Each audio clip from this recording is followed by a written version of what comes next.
Ya, masih bersama kami pemirsa di Indonesia Bicara. Sesuai janji saya tadi kita akan berbincang lagi bersama Profesor Amin Subandrio, Kepala Lembaga Eijkman Tim Peneliti Vaksin Merah Putih. Selamat malam, Prof. Selamat malam, Mbak. Baik. Apa kabar, Prof? Sehat? Alhamdulillah, sehat Alhamdulillah. selalu. Prof, selain vaksin Sinovac, di Indonesia juga memproduksi vaksin merah putih. Bisa dijelaskan ini vaksin yang seperti apa sih, Prof? Vaksin merah putih sebenarnya vaksin untuk COVID-19 ya. Artinya memang ditujukan untuk membangkitkan kekebalan terhadap SARS coronavirus yang kedua. Dan ini dikembangkan berdasarkan informasi genetik yang kita peroleh dari virus yang beredar di Indonesia. Dan ini merupakan kerjasama antara lembaga Eijkman sebagai lembaga peneliti dengan didukung beberapa institusi dengan pihak industri dalam hal ini Bio Farma. Dan kami baru mulai bergerak kira-kira bulan Maret atau April 2020 dan diharapkan selesai dalam waktu 12 bulan untuk skala laboratoriumnya. Nanti kita harapkan uji klinik 1, 2, dan 3 itu akan diselesaikan oleh pihak Bio Farma mulai di trimester kedua tahun 2021. Untuk perkembangan uji klinis vaksin merah putih sendiri saat ini sampai tahap mana, Prof? Uji klinisnya belum kita mulai. Tadi kayak saya sudah sampaikan, kita baru bisa mulai uji klinik itu di trimester kedua 2021. Saat ini kami masih mengembangkan antigennya. Yang antigennya berbeda dengan yang digunakan di platformnya Sinovac. Kami menggunakan protein rekombinan berbasis protein S, ya protein spike dari virus corona ini, dan juga protein N, nucleocapsid dari virus corona. Itu dua bagian penting dari virus yang menentukan apakah si virus itu berhasil masuk ke dalam sel dan melepaskan materi genetiknya sehingga bisa replikasi. Jadi dua protein virus itu yang akan kita jadikan target. Ya, itu yang isolasi kemudian dijadikan vaksin untuk merangsang pembentukan antibodi terhadap dua protein tadi. Baik, tadi Anda menyebutkan selama 12 bulan begitu targetnya. Tahapannya apa saja, Prof? Ya, tahapan di laboratorium, pertama tentu kita harus mengidentifikasi virusnya dulu. Kita mesti punya kemampuan untuk mengisolasi informasi genetik dari virusnya. Kemudian kita mesti bisa mengamplifikasi bagian dari virus itu yang mengkode spike protein dan juga nucleic protein. Jadi protein S dan protein N. Selain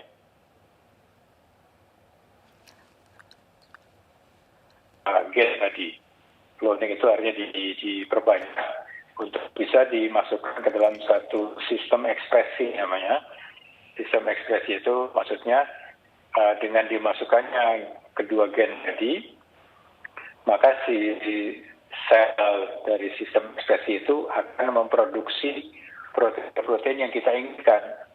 Jadi kita tidak perlu membiak virus SARS-CoV-2 ini dalam jumlah besar, ya cukup diambil gennya saja, kemudian kita hanya memperbanyak protein rekombinan tadi, hanya 2 protein saja, ya jadi hanya bagian kecil dari virus tadi, ya nanti itu kita jadikan bahan antigen, itu yang akan kemudian diuji di hewan. Kalau sudah bagus, kita serahkan itu sebagai bibit vaksin ke Bio Farma. Persentase keberhasilan vaksin merah putih ini seperti apa, Prof? Ya, kalau melihat referensi dan juga pengalaman Bio Farma dalam menghasilkan vaksin berbasis protein rekombinan, itu sudah cukup berhasil. Bio Farma sudah punya pengalaman membuat vaksin hepatitis. Itu juga platformnya adalah protein rekombinan. Dan ini teknologi ini sudah banyak dikenal dan dari kegiatan yang sudah itu lebih mudah dan lebih ekonomis dalam mendapatkan protein rekombinan tadi dan memiliki risiko yang tidak terlalu besar. Jadi dari aspek keamanannya cukup baik dan kedua protein itu, jadi teknologi protein rekombinan ini bisa merangsang timbulnya antibodi yang sifatnya protektif. Ini penting sekali karena bisa saja satu antigen itu merangsang antibodi, tapi antibodi itu belum tentu protektif. Nah, ini harus kita pastikan bahwa antibodi yang dibentuk di tubuh orang yang disuntik vaksin tadi harus bisa melindungi orang tersebut dari serangan virus.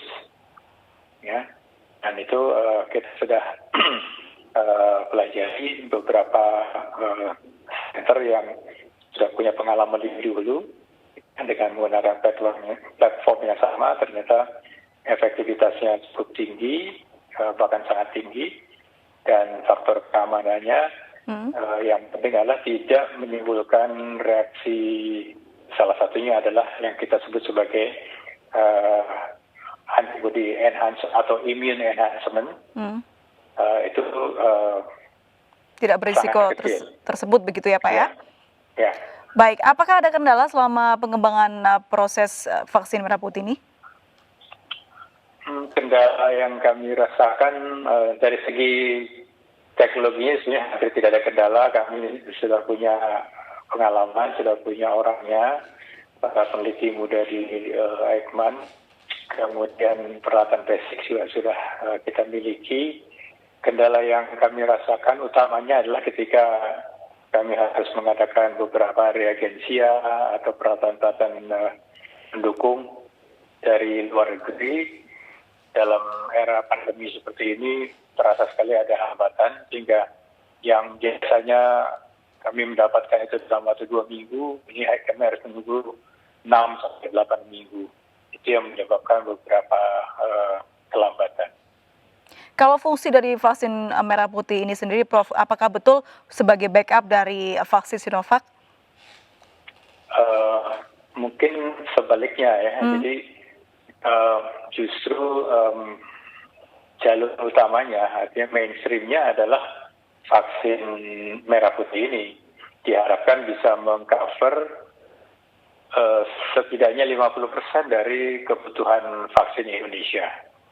Nah, hanya saja kita masih butuh waktu beberapa lama, ya mungkin sekitar 1 tahun. Nah, sambil menunggu siapnya vaksin merah putih, apabila sudah ada vaksin yang tersedia yang dari luar negeri, selama memenuhi persyaratan yang sudah ditetapkan oleh Kementerian Kesehatan maupun Badan POM, itu bisa diberikan terlebih dahulu.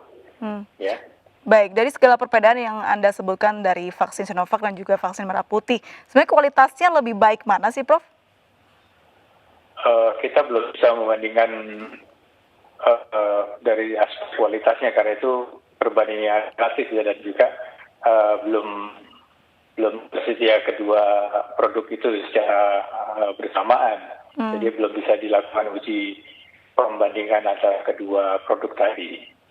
Bahkan dari vaksin-vaksin yang atau calon-calon vaksin yang sudah lebih maju pun, kita belum bisa menyatakan bahwa merek A dan merek B itu yang satu lebih baik daripada yang lain. Ya. Baik, Prof, adakah pesan dari Presiden Jokowi mengenai vaksin merah putih, mengingat vaksin ini adalah produksi dalam negeri? Pesan beliau tentu ya, karena kami memahami harapan beliau sangat besar. Beliau menginginkan kita bisa memproduksi itu dalam waktu yang lebih singkat. Kami berupaya untuk bisa memenuhi harapan itu dengan mempersingkat beberapa prosedur yang memang bisa dipersingkat, sehingga diharapkan kita bisa lebih cepat mendapatkan vaksin merah putih itu. Kalau kita melihat target dari pembuatan vaksin merah putih ini akan selesai dalam 12 bulan. Jadi akan bisa didistribusikannya kapan, Prof? 12 bulan itu adalah skala laboratorium. Hmm. Jadi kami menyelesaikan bibit vaksin itu maksimum 12 bulan.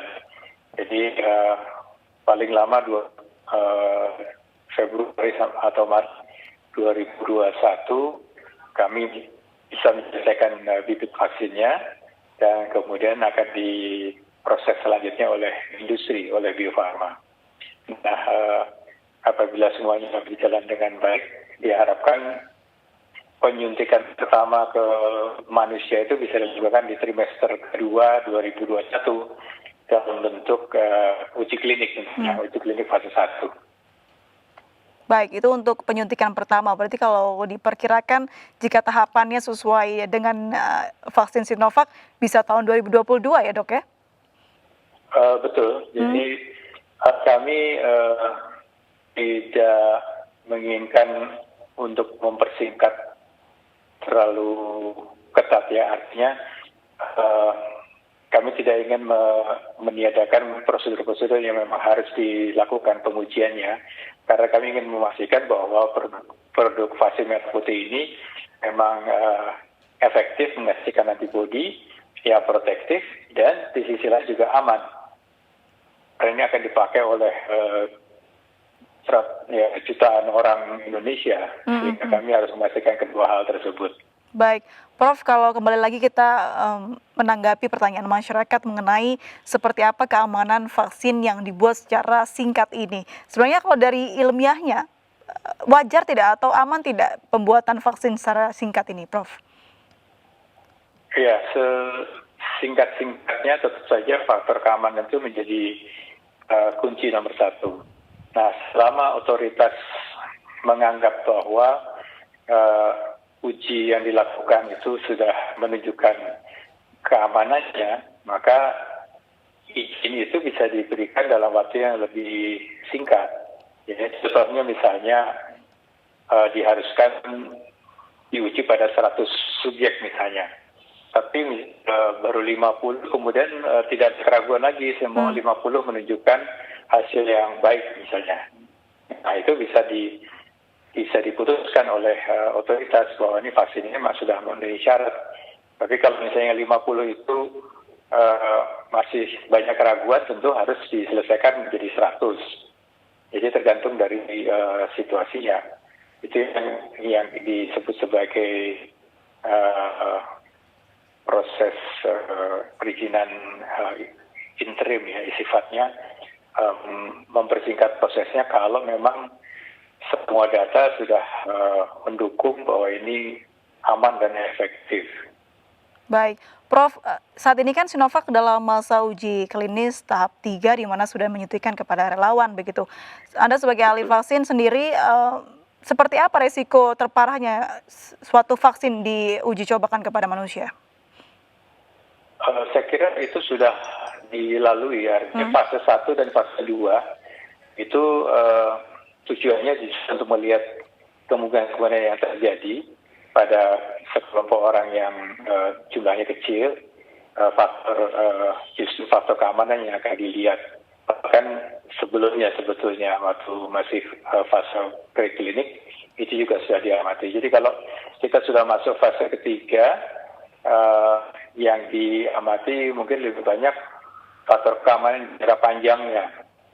Kalau yang jangka pendek sekali itu wajar seperti reaksi kalau kita disuntik juga akan merasa kurang nyaman, mungkin ada bengkak sedikit, demam dan sebagainya. Tapi selama itu di dalam kategori ringan dan juga bisa ditolerir oleh subjek, maka itu tidak dianggap sebagai sesuatu yang membahayakan. Tapi untuk jangka panjang, tadi saya sudah dengar akan diamati setelah 6 bulan, dan bahkan biasanya akan diamati setelah itu pun ada yang namanya fase 4 yaitu post marketing surveillance, itu akan tetap diamati setelah diberikan izin edar misalnya, itu tidak berhenti sampai di situ, tetap diikuti sampai mungkin 1 tahun, 2 tahun, ya, untuk memastikan bahwa semuanya aman. Prof, meskipun Anda saat ini sedang mengembangkan vaksin merah putih, bisa memberikan tanggapan mengenai vaksin Sinovac yang sedang berlangsung, Dok, dan seperti apa pesan Anda pada relawan yang saat ini dalam proses uji coba? Ya, semua proses sudah dikawal dengan ketat oleh otoritas ya, Kementerian Kesehatan dan juga Badan POM, utamanya Badan POM. Dan karena fase 1 dan fase 2 ini sudah dianggap lolos, sudah tidak ada masalah, untuk fase 3 harusnya bisa dipastikan lebih aman. Yang mungkin berbeda dengan apa yang dilakukan di China adalah karena latar belakang genetik, lingkungan, dan juga gaya hidup orang Indonesia berbeda dengan di China. Mungkin ada beberapa variasi dari respon yang timbul. Ini juga mungkin akan terjadi di beberapa negara lain. Dan justru ini adalah tujuan dari uji klinik fase 3 yang harus dilakukan multi center atau multi country untuk melihat bagaimana reaksi di subjek itu terhadap vaksin dikaitkan dengan latar belakang tadi, genetik, etnik, dan sebagainya. Baik, terima kasih Prof. Amin sudah berbagi informasi kepada kami. Sehat selalu, Prof. Selamat malam. Selamat malam, terima kasih. Baik. Assalamualaikum warahmatullahi wabarakatuh. Pemirsa, demikianlah Indonesia Bicara hari ini. Mewakili seluruh kerabat kerja yang bertugas, saya Aprilia Putri undur diri. MNC News, channel berita pilihan Indonesia. Terima kasih dan sampai jumpa.